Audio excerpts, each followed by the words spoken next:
Di ruang-ruang diskusi publik hari ini, kita sering menyaksikan sebuah fenomena yang berulang. Orang berbicara dengan penuh keyakinan tentang sesuatu yang sebenarnya belum mereka pahami secara utuh. Pertanyaan-pertanyaan besar tentang Tuhan, iman, dan kebenaran dilontarkan dengan nada percaya diri, namun seringkali berdiri di atas fondasi asumsi yang rapuh. Ironisnya, semakin sederhana pertanyaannya, semakin kompleks kesalahpahaman di baliknya. Dan ketika kesalahpahaman itu tidak disadari, maka yang lahir bukanlah dialog, melainkan benturan persepsi yang tidak pernah benar-benar bertemu. Diskusi dalam video berikut ini adalah contoh nyata. Ketika sebuah keyakinan diserang, bukan berdasarkan apa yang sebenarnya diajarkan, tetapi berdasarkan apa yang dikira diajarkan. Kristen atau Islam? Islam bang, Islam. Islam bang. Ya, silakan abang. Nyalakan kamera Anda, apa yang mau Anda Hormat sampaikan? bang Edisku. Ya, apa yang mau Anda sampaikan, Tafa? Mau bertanya nih bang, mau bertanya. Boleh nggak bertanya? Apa yang mau Anda tanyakan? Silakan. Yesus itu Tuhan apa gimana bang? Coba bang, kameranya, nah begitu. Nah, gitu terus bang, kalau bisa bang. Jangan begini, terus begini, gitu bang. Biar nggak pusing bang. Nah, orang juga ngeliatnya pusing. Nah, gitu bang. Ya. Apa pertanyaan Anda? Mau Silakan. bertanya bang, Yesus itu Tuhan nggak menurut Ya, Kristen? betul. Tuhan ya. Mm-mm. Tapi itu kok Tuhan bisa mati bang? Tuhan bisa mati. Iya, disalib. Memang maksud Anda Tuhan nggak bisa mati? Iyalah bang, masa Tuhan bisa mati gimana? Ceritanya bang, Tuhan bisa mati bang. Menurut Anda Tuhan nggak bisa mati? Iya bang, Tuhan nggak bisa mati. Oh, kalau ada Tuhan berarti nggak boleh bisa mati gitu menurut Anda? Tuhan itu sang pencipta bang, masa harus meninggal? Tadi saya dengarnya Tuhan loh. Anda bilang Tuhan apa Tuhan? Tuhan, sang Maha Esa. Sang Tuhan. pencipta, bukan Tuhan. Oh, Tuhan ini begitu. kan kayak ini Tuhan, temanku ini namanya Tuhan Peri. Nah, gitu. Bukan Oke. bang. Ini manusia. Tadi Anda bertanya kepada saya, Yesus itu Ya. Tuhan, begitu maksud Anda? Ya, Tuhan atau bukan bang? Oke. Tuhan atau Tuhan itu kata yang sama, Ya. Bang. Kalau Tuhan buat manusia ya Tuhan. Tuhan Edis gitu, bisa gitu ya. Ya, sebenarnya Bang, di dalam Alkitab itu nggak ada kata Tuhan.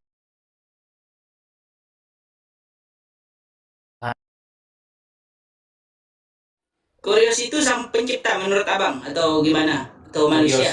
Kalau kita berbicara Yesus sebagai sang pencipta itu, Bang, itu berbicara Yesus sebagai sang firman. Kalau yang dilahirkan dagingnya itu tentu tidak menciptakan, Bang. Menciptakan, ya betul. Menciptakan. Ini jaringannya siapa yang jadi ini? Kalau kita berbicara Yesus sebagai sang pencipta, itu bukan berbicara Yesus sebagai daging, tetapi Yesus sebagai sang firman. Begitu, Bang. Jadi Yesus ada dua versi ya, Yesus jadi daging sama Yesus jadi firman. Yesus sebelum kelahirannya dengan Yesus sesudah dilahirkan. Sebenarnya di dalam agama kalian itu ada yang seperti itu, Bang. Anda percaya dengan Nur Muhammad? Ya. Iya, Nur Muhammad, tahu. Oke. Nur Muhammad itu sudah ada belum sebelum dia dilahirkan? Sudah ada, Bang, sudah ada. Nah, setelah dia dilahirkan, baru dia jadi wujud manusia, Bang. Kan berarti Muhammad ada dua versi ya? Ya. Ada dua versi Muhammad berarti. Bukan Muhammad aja, Bang, kami juga manusia juga. Yang biasa-biasa juga gini ada. Kan sebelum kami ciptakan pasti kami dirancang dulu kan. Iya, kalau Anda berpikir seperti itu, berarti ada dua versi Muhammad. Muhammad sebelum dilahirkan dengan Muhammad sesudah dilahirkan, begitu. Semua manusia kayak gitu sih, Bang. Kan dia sebelum dilahirkan, dia kan diciptakan dulu dari roh. Nah, dari roh dulu baru dia jadi Yang manusia. kayak begitu itu kita sulit, Bang. Yang kayak begitu itu kita nggak ngerti Bukan sebenarnya Muhammad aja bang, kami juga ini juga Ya, kita dari masih. iya itu namanya Roh dulu baru iya isi. itu namanya kita berbicara hal-hal yang bersifat kosmik, Bang. Yang kayak begitu-begitu itu kita memiliki satu kemampuan yang terbatas untuk mengakses hal-hal seperti itu secara sempurna, begitu, Bang. Sebenarnya kalau kita mau membahas itu, Bang, bahasan kita itu bukan hal-hal yang di surga, hal-hal yang di langit. Karena hal-hal seperti itu tentu saja kita memiliki pemahaman yang berbeda-beda. Lebih bagus itu kita tuh membahas hal-hal pengajaran yang harus kita laksanakan di bumi gitu loh, Bang. Setuju nggak Anda kira-kira? Betul bang, betul. Nah itu. Nah kalau kita membahas pengajaran-pengajaran untuk kita lakukan di bumi, kalau Anda Islam, Anda kan harus merujuk kepada apa yang diajarkan oleh Muhammad. Betul nggak? Betul sekali bang, setuju. Nah, sementara kalau Kristen, kami merujuk kepada apa yang diajarkan oleh Yesus, betul? Betul bang. Nah itu. Nah sekarang apa yang diajarkan? Menurut Apa yang diajarkan Yesus? Apa yang diajarkan Yesus dengan apa yang diajarkan Muhammad kan tidak sama, betul nggak? Iya bang, tidak sama lah. Beda, betul. Beda. Nah sekarang bang, kalau Anda mengikuti ajaran Muhammad, nanti akibatnya dampaknya itu adalah benar nggak bahwa Anda itu akan menjadi seorang pembunuh? Seorang pembunuh? Iya. Enggak lah bang, masa kita mau jadi seorang pembunuh bang? Oke. Kan kita dikasih akal buat berpikir. Kan membunuh itu berdosa bang. Benar nggak di dalam hadis itu dikatakan tidak akan terjadi hari kiamat sampai kalian membunuh orang-orang Wahyudi? Bukan membunuh bang. Kan itu bukan membunuh namanya bang. Kan nanti akan suatu saat akan terjadi peperangan bang. Itu namanya bukan membunuh, kan perang. Namanya perang kan harus saling membunuh bang. Bukan perang bang. Di dalam hadis dikatakan kiamat tidak akan terjadi sampai kalian itu membunuh orang-orang Wahyudi. Coba tunjukkan hadisnya bang, kalau memang dalam hadis menyatakan bang, coba tunjukkan biar aku baca sendiri bang. Oke, baiklah ya, saya harus ulang-ulang lagi ya. Baik, saya balikan dulu ya kamera saya. Baik. Biar kita lihat bang. Ya, baik, sabar.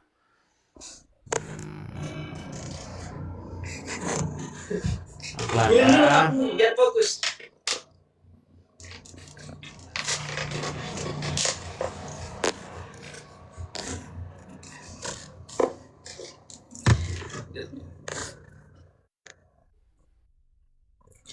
Dalam banyak doa versi cuman Yesus yang bangkit. Aduh. Kalau memang Tuhan Yesus itu Tuhan, ngapain harus bilang dia harus di tahap harus meninggal dulu? Kalau emang dia Tuhan kan, nggak ada Tuhan yang segabut itu mau kayak apa ya? Dia harus meninggal dulu, baru dia jadi Tuhan lagi. Jadi Tuhan menjadi manusia, menjadi Tuhan lagi. Atau gimana ceritanya kalau orang Kristen dia? Oke, sebentar bang ya, sabar ya.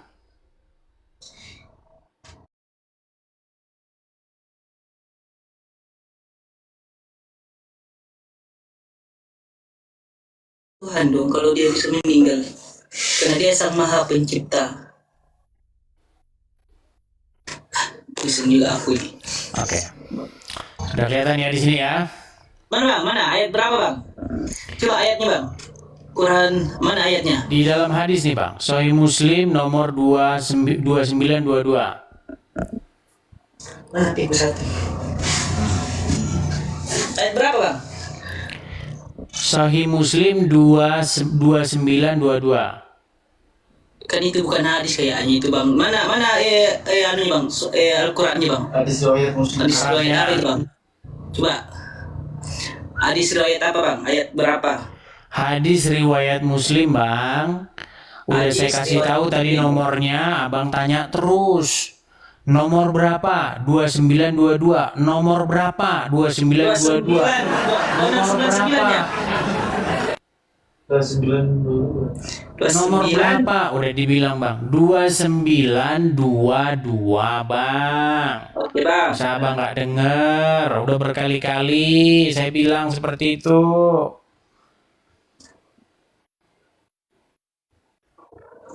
Mana? Baca bang. Ini. Mana? Baca. Oke. Dari Abu Hurairah, sesungguhnya Rasulullah bersabda, kiamat tidak akan terjadi sehingga kaum muslimin memerangi Yahudi, lalu kaum muslimin akan membunuh mereka. Sampai-sampai setiap orang Wahyudi bersembunyi di balik pohon dan di balik batu dan pohon. Tetapi batu dan pohon itu berkata, wahai muslim, wahai hamba Allah, ada orang Wahyudi di belakangku, kemarilah dan bunuhlah dia, kecuali pohon korgot, karena ia adalah pohon Wahyudi. Betul nggak? Betul bang, betul sekali. Oke. Berarti menurut hadis ini bang, menurut hadis ini, maka Anda itu sudah diperintahkan oleh Muhammad untuk membunuh orang-orang Wahyudi, betul? Aku ngelak di situ bang. Bukan disuruh Berarti hadis ini harus dibuang. Sesungguhnya apa? Memerangi bang. Kan di situ ada memerangi, berarti akan terjadi perang. Memerangi, ini loh perhatikan ya. Coba Anda yang baca, nanti kalau saya yang baca lagi jadi saya yang ngerti. Soalnya berkali-kali begitu. Anda yang baca dulu. Nah, kiamat tidak akan terjadi.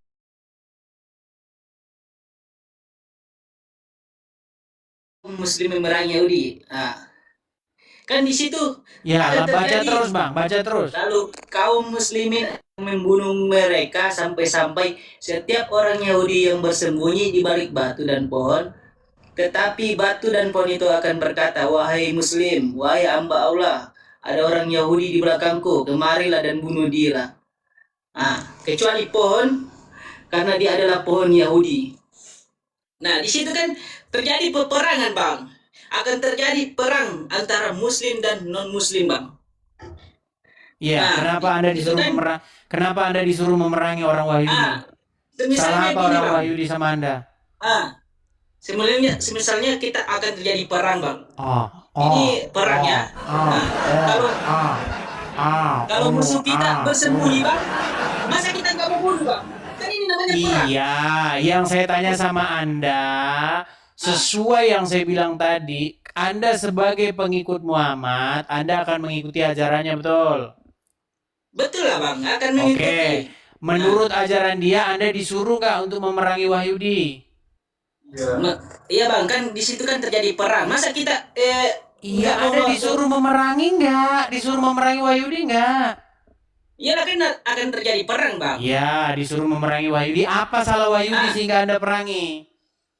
Mungkin karena ada suatu kesalahan dari Yahudi.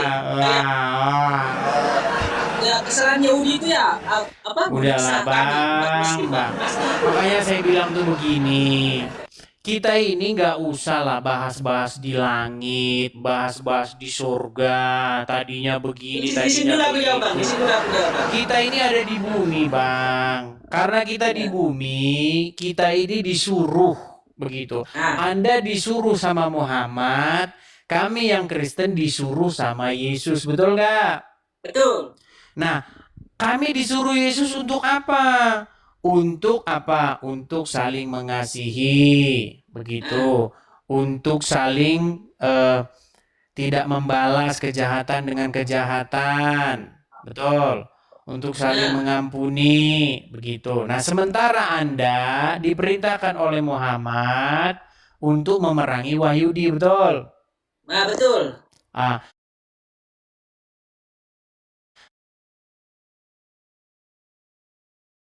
Iya, berarti beda nggak ajarannya?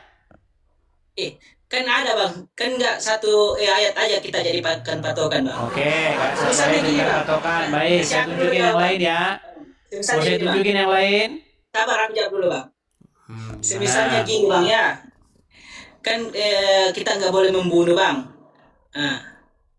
Katanya nggak boleh membunuh, Bang. Toh? Betul nggak? Kita nggak boleh membunuh.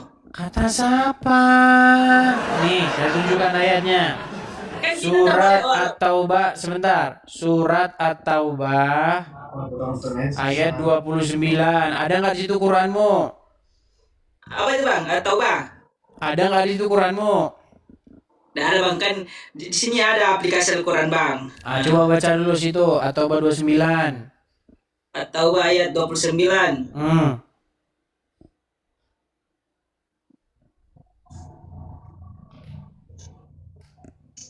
Perang Tabuk.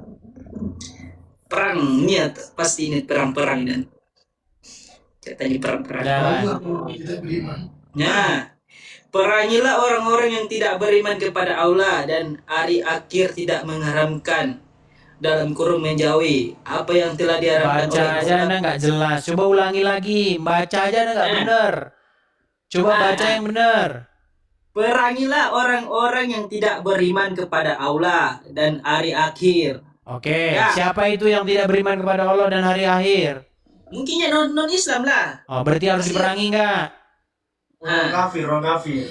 Orang-orang kafir. Berarti harus diperangi nggak?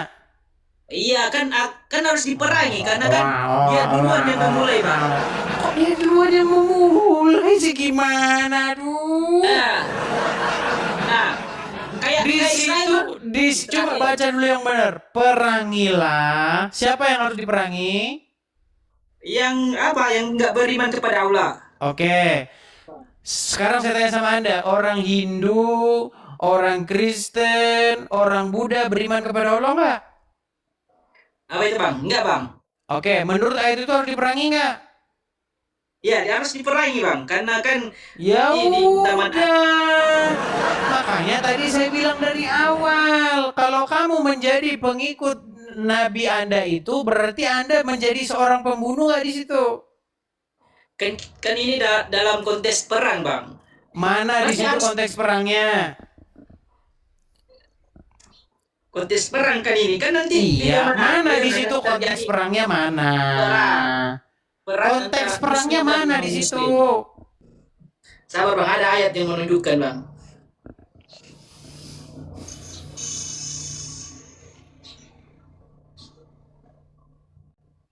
Capek Anda dari tadi mikirin Tuhan kok gabut. Jauh sekali pikiran Anda itu. Anda mikirin Tuhan gabut. Nah, seumpama gini kan, secara menurut logika ya begini. Nah, misalnya abang ini kan lagi di luar, dirampok, mau dibunuh. Apakah abang nggak mau melawan? Atau pasrah Di aja? mana di situ ada orang-orang itu diperangi, orang-orang yang memerangi Anda itu di mana? Jawab dulu, Bang.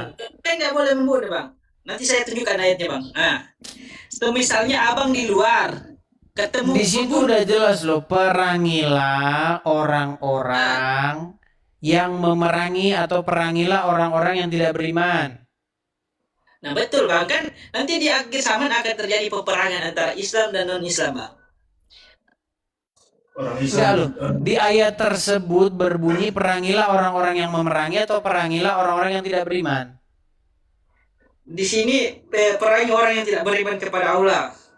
Oke, berarti ada nggak perintah untuk memerangi orang-orang yang tidak beriman? Mana perintah? Itu nggak gitu tuh. Dalam hal Ya udah bang, besok mikirin lagi aja Tuhan gabut ya. Besok mikirin Tuhan gabut lagi lah. Kalau seperti itu caranya. Anda mikirin Tuhan gabut, sementara yang di situ nggak pernah Anda pikirin. Iya, Bang. Masa Tuhan segabut itu mau dibunuh dulu, baru jadi Tuhan lagi? Kok dibunuh? Gimana? Di mana? Anda dapat itu dari mana? Apakah Tuhan percaya nggak abang kalau Yesus mati disalib? Percaya? Percaya. Berarti itu mati dong. Tuhan mati dong. Ya percaya. Memangnya salahnya di mana? Berarti Tuhan mati dulu, baru bangkit lagi. Iya, di dalam pikiran Anda itu, apakah Yesus itu adalah Bapa di surga yang mengutus Yesus? Enggak, Berarti waktu Bapa Anda, yang- gini loh, gini. diskusi dengan kalian itu seperti diskusi sama orang Wanes yang murtad masuk Islam. Gini loh. Gini. Di dalam pikiran Anda, waktu saya berkata Yesus adalah Tuhan, apakah di dalam pikiran Anda itu Yesus itu adalah Bapa di surga yang mengutus Yesus? Berarti abang Bapak yang di surga sama Yesus itu beda dong? Kalau menurut abang kayak gitu? Ya beda, makanya Anda itu Wanes, tapi masuk Islam, akhirnya punya pertanyaan kayak gitu. Oh, Gitu loh. berarti kenapa abang nggak sembah Bapak Roh Kudus, malah Tuhan Yesus kau jadikan Kami Tuhan? nggak nyembah-nyembah, kami nggak begini-begini. Buat apa kami begini-begini? Untuk apa itu gini-gini tuh? Nggak ada kami gitu-gitu, Bang. Jadi nyanyi Kami dong nggak di gereja. nyembah, Bang. Jadi cuma nyanyi di gereja dong. Buat apa nyanyi di gereja? Bang, kami nggak nyembah, Bang. Kami berbakti, beribadah. Beribadah itu Nah, betul. gitu, Bang. Jadi kami nggak begini-begini seperti kalian. Berarti Gini enggak, Bang. Nggak Bapak gitu-gitu Roh, kami. Bapak Kudus dan Yesus beda dong ya? Berbeda ya? Masa Anda tanya-tanya terus, Bang? Mau udah Beda, capek beda kan? saya. Anda nanya lagi. Kan tadi sudah saya jawab. Terus Anda bilang, kalau begitu kenapa nggak nyembah Bapak saja? Iya, kenapa nggak meminta doa kepada Bapak aja? Kenapa malah Yesus? Kata siapa? Kami tidak berdoa kepada Bapa di surga. Berarti menurut abang ini Yesus ini utusannya, utusan Bapak. Urusan tuh anak tuh. Makanya kamu debat sama RK cocoknya. Kamu debat sama RK. Debat sama siapa namanya? Malikil. Sama Wanes, sama Rudi cocok. Jangan debat sama saya lah. Karena apa? Karena selama ini, sebentar, gini loh. Karena selama ini teman-teman, mereka yang mencret, ya, Rudi Yohanes yang mencret, RK yang mencret, Malikil yang mencret, saya yang disuruh bersihin anunya, mencretnya. Seolah-olah mereka ini teman-teman menganggap bahwa Yesus itu bukan utusan Bapa di surga. Begitu loh. Karena selama ini biar teman-teman tahu, mereka ini kebanyakan diskusi sama Wanes. Begitu. Rudi Yohanes itu mulutnya Tritunggal, tapi pemahamannya Wanes. RK itu mulutnya ngaku Tritunggal, pemahamannya Wanes. Bom juga sama. Sama, kembar semua. Jadi Bapak Jadi Anda bagusan diskusi sama mereka, jangan diskusi begitu sama saya. Gitu. Jadi Paham. Yesus ini anak Bapak yang di Roh Kudus itu. Aduh. Atau gimana ceritanya? Gini loh, kalau Anda itu tidak tahu, bagusan itu bertanya. Iya, Kalau emang- Anda kan dia bertanya, Pak. Kan dia yang Iya. bertanya. Makanya bilang berarti Yesus itu anak. baik. Jadi Roh Kudus itu apa? Baik, jadi begini, biar Anda ngerti agama Kenapa Kristen itu dijawab? apa. Gini, Kristen itu tidak muncul begitu saja tanpa ada jalan. Anda tahu nggak Mesias itu apa? Nah, sama Mesias. Nggak tahu bang. Karena kan aku Islam bang. Kan aku nggak pelajari bilang Mesias bang. Mesek. Ya iya, makanya begini, saya itu tidak mau sebenarnya ngajarin Kristen sama Anda kalau Anda tidak sembuh dulu daripada yang namanya mengikuti kesesatan. Saya itu punya tahap-tahap. Kalau Anda belum sembuh dari penyakit ini, Anda nggak mungkin bisa menerima Yesus tuh Anda belum bisa. Karena Anda masih punya yang namanya selubung. Begitu. Saya lepaskan dulu Anda dari selubung itu. Boro-boro saya mau jelaskan kepada kamu, Yesus adalah Sang Mesias. Mesias saja Anda nggak ngerti apa? Jadi sama Mesias itu apa bang? Makanya kasih tahu bang biar kita mengerti. Mesias itu bahasa Arab Mesias itu Al-Masih. Al-Masih. Ah, Iya, walaupun di dalam Quran Anda punya Al-Masih, tapi Anda nggak ngerti apa, karena itu Anda dapat itu bukan kalau dari kami Al-Mahdi itu nggak bisa, Bang. apa arti Al-Masih itu.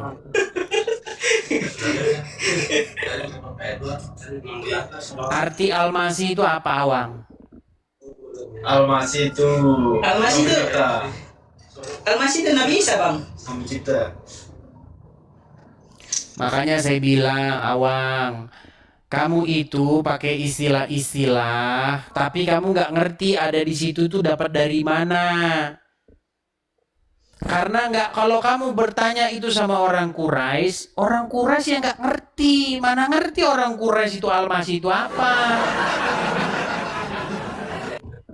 Terus Begini aja Awang, belajar aja dulu. Kalau kamu sudah belajar, sudah mengerti, nah baru nanti kita ke tahap sana. Kamu saya sembuhin dulu gitu loh. Saya sembuhin daripada mengikuti orang dalam kuburan. Itu dulu saya sembuhin di situ. Kalau kamu belum sembuh di situ, percayalah, nggak bakal kamu naik ke level berikutnya itu nggak bakalan. Orang saya sudah 13 tahun kok, gimana?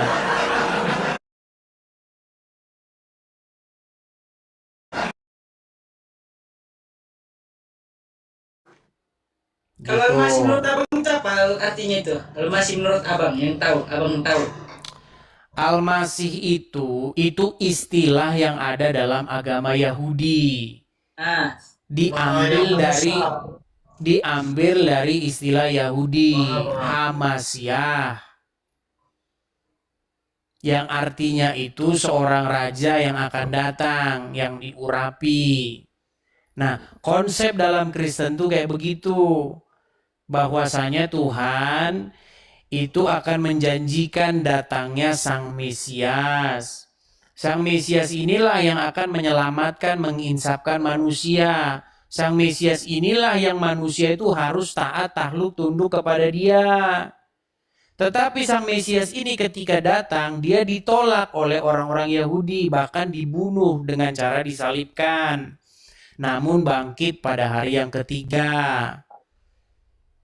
Begitu. Nah, barang siapa yang percaya kepada Sang Mesias ini, yang diutus ini, maka dia akan diselamatkan.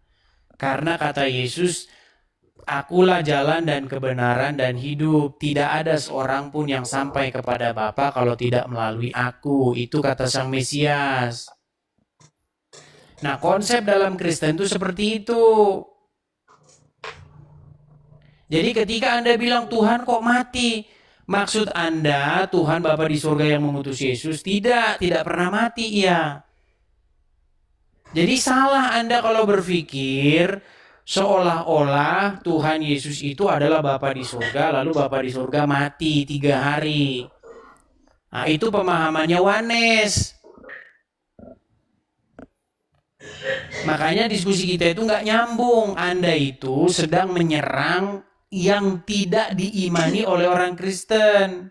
Anda menyerang yang diimani oleh kaum dalam tanda kutip orang-orang Kristen yang tidak mengerti isi Alkitab. Begitu. Jadi korbannya jadi saya. Kebanyakan Anda diskusi sama Mikana, sama Rudi, sama RK. Korbannya saya. Gitu loh. Gimana? Ada yang kurang jelas lagi atau gimana? udah jelas Bang, karena Abang kan bilang Bapak sama Yesus kan beda, jadi udah jelas. Bapak adalah yang Kenapa Anda berpikir bahwa Bapak itu sama dengan Yesus? Hah? Karena kan Kenapa Anda berpikir bahwa Bapak yang mengutus Yesus itu sama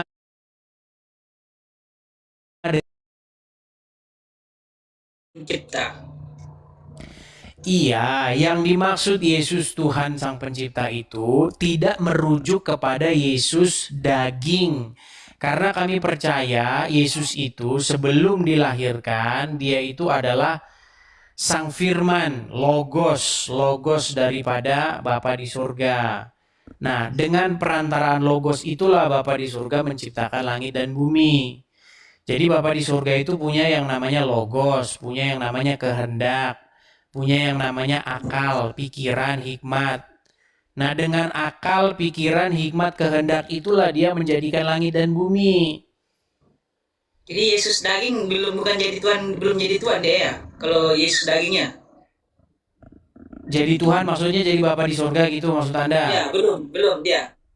Enggak, maksud Anda Yesus jadi Tuhan tuh maksudnya Yesus jadi Bapa di surga gitu? Ya. Enggak pernah Yesus jadi Bapa di surga. Oh, berarti lebih tinggi mana derajatnya? Yesus atau apa Dikatakan di dalam Alkitab bahwasanya kepala daripada Sang Mesias itu adalah Bapa di surga.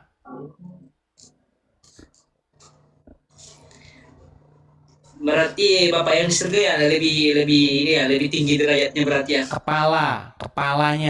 Kepala dari Sang Mesias. Berarti Yesus masih di bawahnya dong. Masih ada Bapak di atasnya. Kepala ya. Begitu. Baru tahu aku kira Yesus itu Bapak di surga.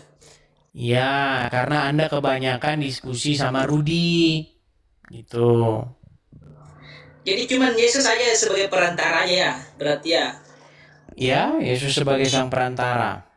Dari biar menyampaikan kebaikan kepada orang manusia-manusia lain di bumi begitu.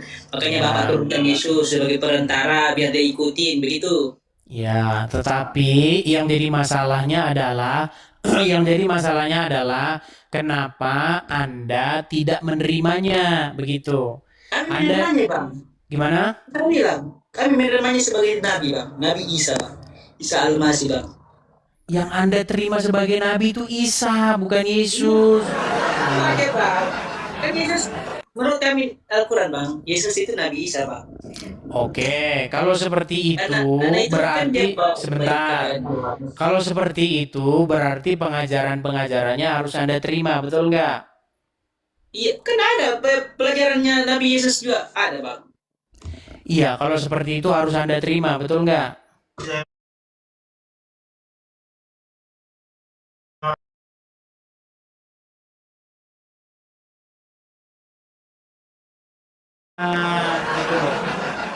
Aslinya kalian itu bohong, kalian itu tidak akan menerima. Gini loh. Begini loh. Itu diterima semua dalam Al-Quran, Bang. Iya, begini.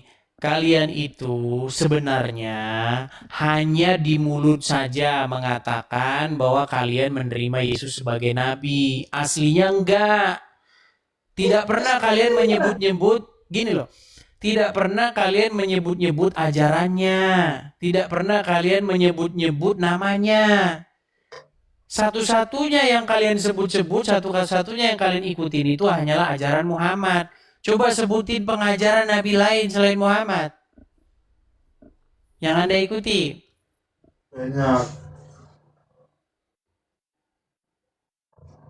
Banyak sih, abangku.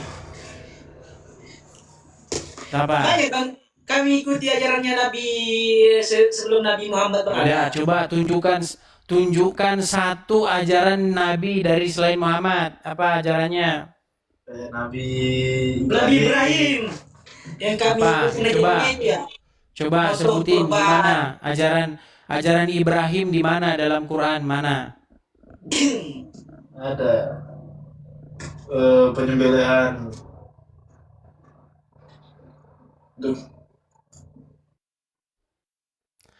Iya, makanya gini aja lah, belajarlah dulu. Idul Adha, Bang. Nanti, Idul Adha. Kan itu ajaran Nabi Ibrahim, Bang. ya belajarlah dulu. Nanti kalau ilmu sudah dalam, baru kita diskusi lagi ya. Betul?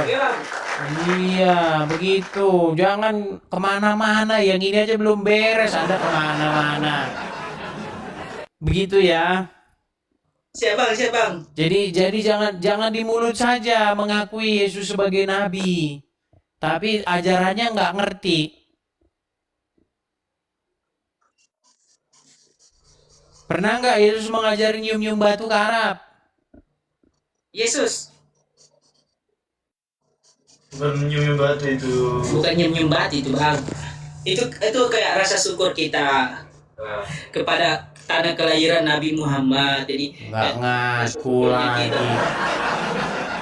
Pernah nggak Yesus mengajarkan untuk nyium batu ke Arab? kan se- kan kan sebelum ada ajaran Yesus kan ada ajaran Nabi Muhammad lagi. Nabi Muhammad ini adalah penyempurna agamanya Yesus, Bang. Iya, makanya saya bilang Yesus tuh kalian pakai itu cuma sebagai modus saja. Gak lengkap, Bang.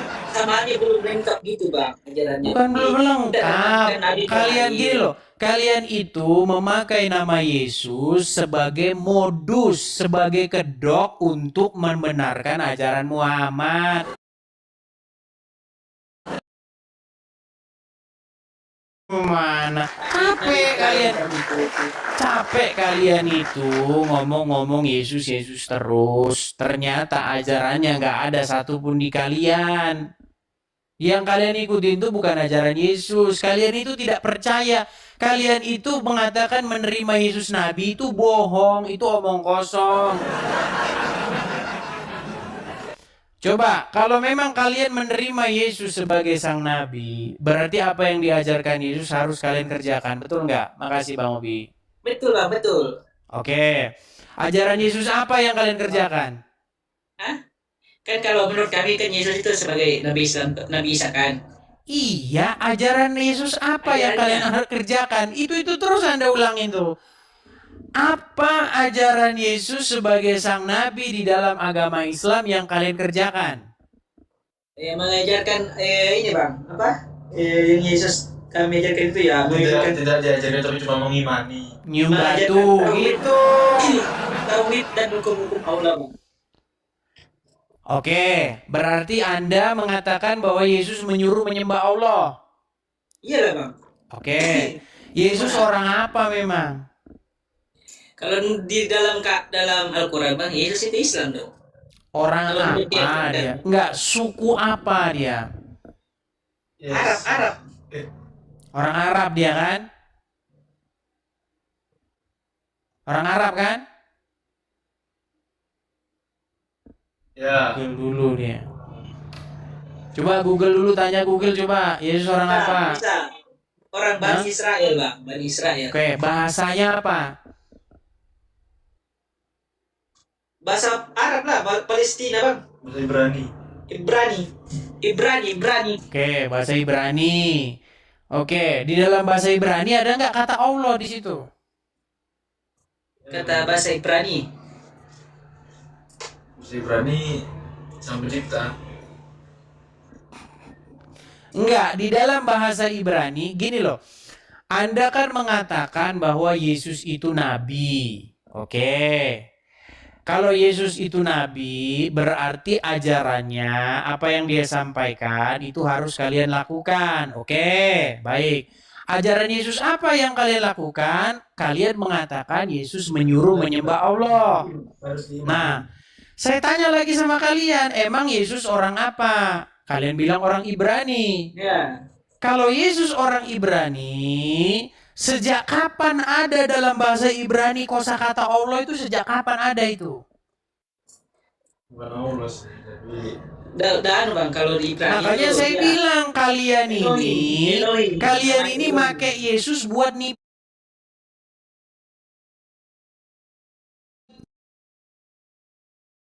Yesus pernah berkata begini, akan datang penyesatan begitu, yang membawa-bawa namaku. Yesus sendiri yang mengatakan begitu. Akan datang banyak orang, ya, banyak mesias-mesias palsu yang datang dengan membawa-bawa nama Yesus. Makanya itu sudah diwanti-wanti oleh Tuhan Yesus. Begitu loh. Jadi jangan kalian membawa-bawa nama Yesus untuk kalian berkata Yesus menyuruh menyembah Allah. Sejak kapan pernah keluar kosakata Allah dari mulut Yesus? Anda percaya tidak bahwa Yesus itu bukan orang Jawa ataupun orang Batak? Percaya nggak? Percaya. Berarti Yesus tidak berbahasa Batak pada waktu itu, betul? Betul, Bang. Oke, tidak berbahasa Jawa. Lalu dalam bahasa apa dia bicara? Bahasa Ibrani, Bang. Baik, dalam bahasa Aram sebenarnya. Elohim. Nah. Namanya Allah itu Elohim. Betul lah.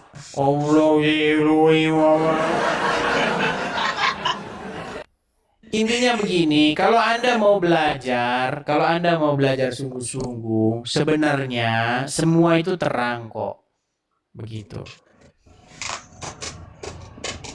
Intinya Anda itu sekarang itu mengikuti ajaran Muhammad, dan ajaran Muhammad itu tidak sama dengan ajaran Yesus. Muhammad mengajarkan nanti kalau kalian masuk surga, kalian itu akan diberikan gadis-gadis dengan payudara yang besar, dengan susu yang besar. Betul nggak? Nah, betul lah, masa susu besar. Astaga. Oke, ada Quran nggak di situ? Ada, Bang. Coba buka dulu Quran surat An-Naba ayat 33. Itu Surat An-Naba Ya, ayat 33. 33.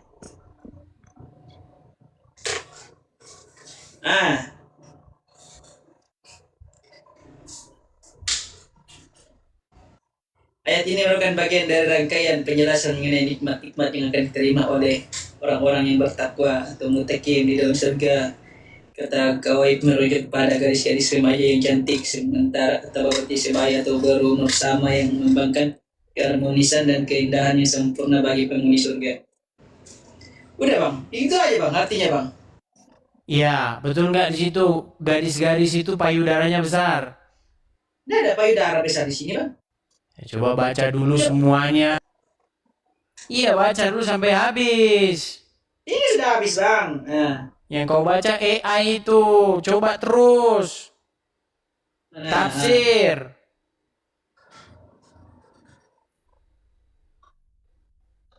Ayat ini merupakan bagian dari rangkaian penjelasan mengenai nikmat-nikmat yang akan diterima oleh Allah, oleh orang-orang yang bertakwa di dalam surga.